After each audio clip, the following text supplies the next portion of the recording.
नमस्कार।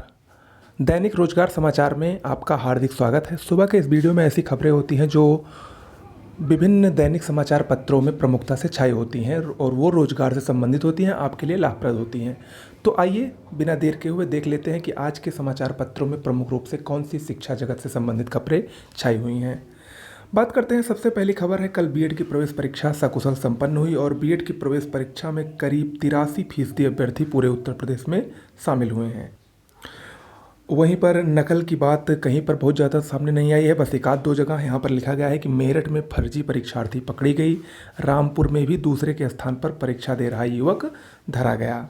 लिखा है, कोरोना को लेकर विभिन्न आशंकाओं के बीच रविवार को प्रदेश भर में करीब 83% अभ्यर्थियों ने बीएड प्रवेश परीक्षा दी। मेरठ में एक केंद्र पर फर्जी प्रवेश पत्र से परीक्षा देते हुए महिला अभ्यर्थी पकड़ी गई। वहीं रामपुर में दूसरे के स्थान पर परीक्षा दे रहा एक युवक धरा गया। राज्य परीक्षा समन्वयक प्रोफेसर अमिताभ वाजपेयी ने बताया कि दोनों के खिलाफ विधिक कार्रवाई की जा रही है। बीएड प्रवेश परीक्षा रविवार को सुबह 9 से 12 और दोपहर 2 से 5 के बीच 2 पालियों में कराई गई। प्रदेश के 73 जिलों के कुल 1089 केंद्रों पर लगभग 3,57,064 परीक्षार्थी परीक्षा में सम्मिलित हुए। बीएड संयुक्त परीक्षा 2020-22 का आयोजन लखनऊ विश्वविद्यालय ने किया। प्रोफेसर अमिताभ वाजपेयी ने बताया कि कोरोना के कारण बदली हुई परिस्थितियों को देखते हुए सभी अभ्यर्थियों, कक्ष निरीक्षकों की सुरक्षा के सभी निर्देशों का पालन कराया गया। कुछ अभ्यर्थी ऐसे पाए गए जिनका तापमान अधिक था, उन्हें आइसोलेटेड कक्ष में बैठाकर परीक्षा दिलाई गई।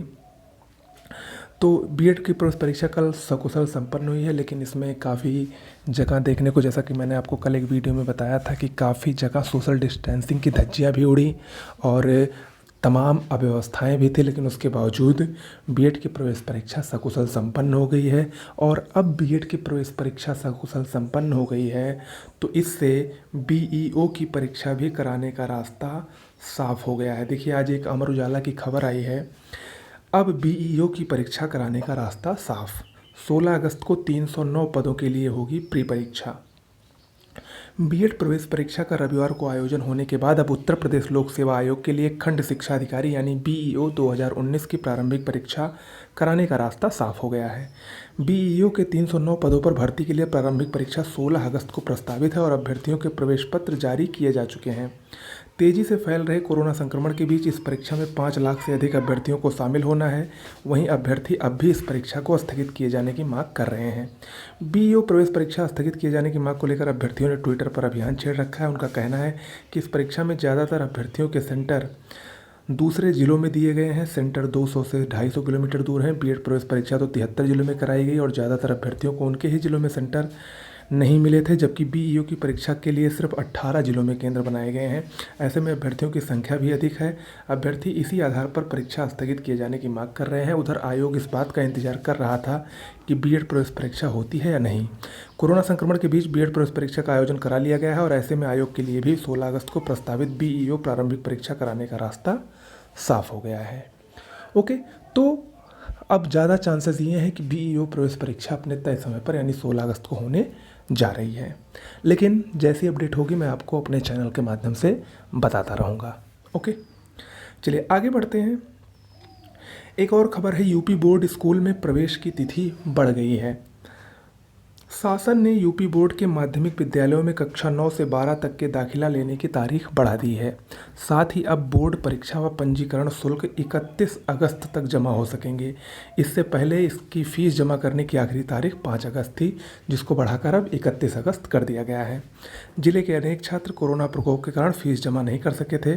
जनपद के विद्यालय तारीख बढ़ाने की मांग कर रहे थे। अपर सचिव प्रशासन शिवलाल की ओर से DIOS को पत्र मिल गया है, जिसमें कहा गया है कोविड-19 को देखते हुए कक्षा 10 व 12 में प्रवेश लेने की आखिरी तारीख 5 अगस्त से बढ़ाकर 31 अगस्त कर दी गई है। विद्यालय 31 अगस्त तक बोर्ड परीक्षा शुल्क प्राप्त कर सकेंगे। ठीक है, तो यहाँ पर मथुरा में प्रकोप बहुत ज़्यादा था, इसलिए बोर्ड परीक्षा का जो पंजीकरण शुल्क है वो 31 अगस्त तक उसकी लास्ट डेट कर दी गई है। ओके, चलिए इसके बाद एक और सूचना है, इस सप्ताह हाईकोर्ट में नहीं बैठेंगी अदालतें। और देखिए, आपको अगर पता होगा तो बीईओ परीक्षा ना हो इसके लिए अभ्यर्थी कोर्ट भी गए थे और उनको कोर्ट से झटका इसलिए लगा है क्योंकि हाई कोर्ट अगले 1 सप्ताह तक बंद रहेगी, 16 तारीख तक बंद रहेगी और इससे वो सुनवाई भी नहीं हो सकेगी। यहाँ पर लिखा गया है, प्रयागराज व लखनऊ में कोरोना संक्रमण निरंतर बढ़ रहा है। इसके चलते हाईकोर्ट में 12, 13 व 14 अगस्त को अदालतें नहीं बैठेंगी। इन दिनों केवल अति आवश्यक मामलों की सुनवाई होगी। तीनों दिन न्यायिक व प्रशासनिक कार्य भी नहीं होंगे।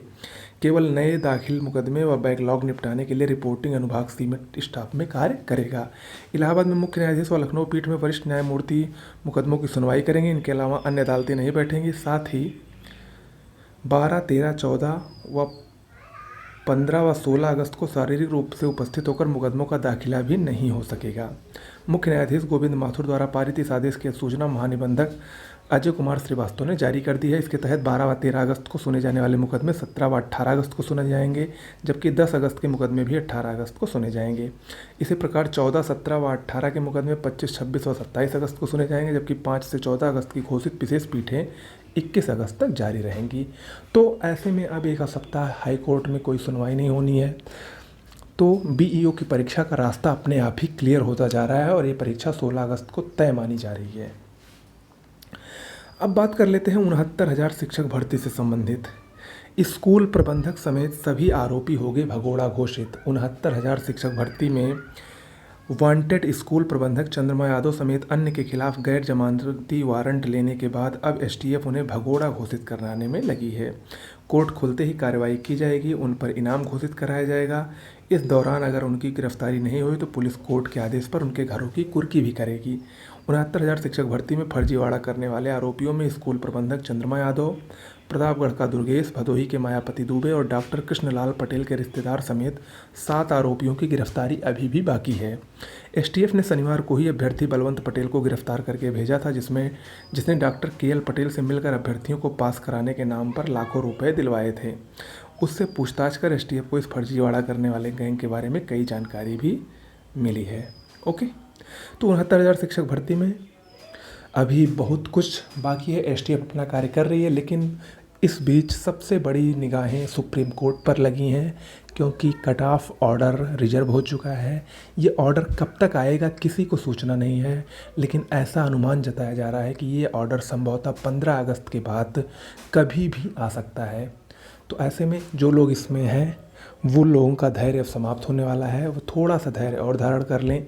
बस इस भर्ती में अब बहुत कुछ नहीं बचा है। 1 महीने के अंदर मुझे ऐसा लग रहा है कि इस भर्ती में काउंसलिंग से लेकर नियुक्ति पत्र मिल जाना चाहिए, या हो सकता है 5 सितंबर का ही दिन आप लोगों के लिए बहुत ही शुभ दिन हो, शिक्षक दिवस के दिन।